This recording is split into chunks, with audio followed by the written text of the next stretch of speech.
الحمد لله نحمده ونستعينه ونستغفره ونؤمن به ونتوكل عليه ونعوذ بالله من شرور أنفسنا ومن سيئات أعمالنا من يهده الله فلا مضل له ومن يضلله فلا هادي له ونشهد أن لا إله إلا الله وحده لا شريك له ونشهد أن سيدنا وسندنا وحبيبنا ونبينا وبارك وسلم تسليما كثيرا كثيرا أما بعد فقد قال الله تبارك وتعالى في كلامه المجيد والفرقان الحميد أعوذ بالله من الشيطان الرجيم بسم الله الرحمن الرحيم إنا نحن نزلنا الذكر وإنا له لحافظون وقال النبي صلى الله تعالى عليه وسلم خيركم من تعلم القرآن وعلمه میرے محترم بزرگوں اور دوستوں، یہ دینی مجلسیں جو قائم ہوتی ہیں وہ ہماری ایمان کی تازگی کے لیے ہوتی ہیں۔ ہمارا ایمان گھٹتا ہے، بڑھتا ہے، ہمارے ایمان تقاضوں کے اعتبار سے اس حالت کے اندر پہنچ جاتا ہے کہ ہمیں اسے تازہ کرنے کی ضرورت ہے۔ میں تو مختصر سے وقت کے لیے آپ حضرات کے سامنے بیٹھ گیا ہوں۔ میری درخواست ہے جو حضرات یہ سامنے کھڑے ہوئے ہیں، بہتر طریقہ یہ ہے کہ آپ حضرات آ جائیں اپنے علماء کے ادب و احترام میں، کیونکہ جب سامنے والا بات چیت کرتا ہے تو وہ آپ حضرات سے کرتا ہے اور آپ حضرات کھڑے ہوئے ہیں، اسی لیے آپ کو صحیح معنی میں پورا فائدہ نہیں ہو پائے گا۔ اس لیے میں درخواست کروں گا کہ جو حضرات کھڑے ہوئے ہیں وہ بیٹھ جائیں۔ قرآن کریم کی نسبت بہت اونچی نسبت ہے، جس نسبت کے اعتبار سے یہ پروگرام منعقد کیا گیا ہے، یہی نسبت تھی جس کی وجہ سے اللہ کے نبی علیہ السلام کے سامنے میں صحابہ کرام رضوان اللہ تعالی علیہم اجمعین نے اسی قرآن کریم کو سیکھا اور اپنایا تھا، جس کی وجہ سے اللہ تبارک و تعالی نے انہیں بام عروج کے اوپر پہنچایا۔ آج ہم ہیں کہ ذلیل و خوار ہو رہے ہیں، پریشانیاں ہمارا مقدر بن گئی ہیں، حالات نے ہمیں گھیر رکھا ہے، چاہے وہ گھریلو حالات ہوں یا باہر کے حالات ہوں، ان سب حالات میں ہم گھرے ہوئے ہیں، لیکن اس کے باوجود آج ہم پلٹ کر کے دین کے لیے آنے کے لیے تیار نہیں ہیں۔ یہ وہ معاشرہ تھا کہ جس معاشرے کے اندر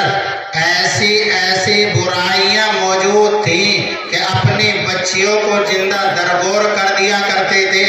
اور اپنے حالات کے پیش نظر ایسی برائیاں ان کے اندر موجود تھیں کہ جو آج اس وقت میں ہمارے اندر بھی نہیں ہیں۔ یہاں تک روایتوں سے معلوم ہوتا ہے کہ ایک آدمی مرنے والا جب مرتا تھا تو مر کر کے اپنی اولاد سے یہ کہتا تھا کہ فلاں خاندان سے، فلاں قبیلے سے میری دشمنی ہے، تم اس کا جواب دینا اور اس سے انتقام لینا، اس سے بدلہ لینا۔ لیکن جب قرآن کریم آیا، قرآن کریم کو انہوں نے دیکھا، قرآن کریم کو پڑھا تو اپنے سارے حالات کو بدل دیا، اور ایسا بدلا کہ بام عروج پر اللہ تبارک و تعالیٰ نے اپنی جانب سے ان کے لیے رضامندی کا پروانہ عنایت کر دیا۔ تو یہی قرآن کریم کی نسبت ہے۔ اسی قرآن کریم کی نسبت کی وجہ سے حضرت عمر فاروق رضی اللہ تعالی عنہ بنے ہیں۔ اسی قرآن کریم کو تو آپ نے سنا، اسی قرآن کریم کو سن کر کے ہدایت یافتہ ہوئے ہیں۔ اللہ کے نبی علیہ الصلوۃ والسلام کیسے عالم کے اندر جا رہے ہیں، ارادہ کیا ہے ان کا، لیکن ارادے کے ساتھ ساتھ اللہ کے نبی علیہ السلام نے 2 دن پہلے دعا فرمائی تھی، وہ آپ کے حق کے اندر قبول ہوئی، تو قبول ہونے کے وقت میں جس وقت میں صحابہ گھر کے اندر بیٹھے ہوئے قرآن کریم کو سیکھ رہے ہیں، قرآن تعلیمات کو سیکھ رہے ہیں، جب اس وقت میں ایسے عالم کے اندر پہنچتے ہیں تو اللہ کے نبی سے بتلایا جاتا ہے کہ آپ کی مجلس کے اندر حضرت عمر فاروق تشریف لا رہے ہیں۔ کہا اگر ارادہ صحیح ہے تو بہت اچھا ہے، نہیں تو دیکھا جائے گا۔ تو میرے محترم بزرگوں اور دوستوں، یہ وہ قرآن کریم ہے جس کے ذریعے سے صحابہ کرام رضوان اللہ تعالی علیہم اجمعین نے مکمل طریقے سے ہدایت پائی تھی۔ انہوں نے اپنے جان و مال لگایا تھا، انہوں نے اپنا سب کچھ خرچ کیا تھا۔ آج یہ قرآن کریم ہمیں دیا گیا ہے، اللہ تبارک و تعالیٰ نے اس امت محمدیہ علیہ السلام کو دیا ہے، تو اس کی حفاظت ہمارے ذمے میں ہے۔ ہم اس کی حفاظت کرنے والے ہیں، ہم اس کی حفاظت کا ذمہ، یہ مدرسے ہیں، یہ چھوٹے چھوٹے بچے ہیں جو قرآن کریم کو سیکھتے ہیں۔ ورنہ ایسا بھی ایک دور گزرا ہے، اس دور کے اندر قرآن کریم کے نسخوں کو جلایا جا رہا ہے، خریدا جا رہا ہے، معلوم کیا جاتا ہے کہ تم اس قرآن کریم کے نسخوں کو جو پرانے اور خستہ حالت کے اندر ہو گئے ہیں، تم کیوں خرید رہے ہو اس کو اور اچھی قیمت میں خرید رہے ہو؟ تو بتلایا جاتا ہے کہ ہم ان کو خرید کر کے ان کو جلاتے ہیں اور جلا کر کے ان کو خاک کر دیتے ہیں۔ کوئی دوست ان سے کہنے لگا کہ آپ قرآن کریم کو ختم کرنا چاہتے ہیں، قرآن کریم کو ختم کرنے کے اعتبار سے آپ میرے ساتھ چلیں اور چل کر کے دیکھیں، آپ کو اندازہ ہوگا۔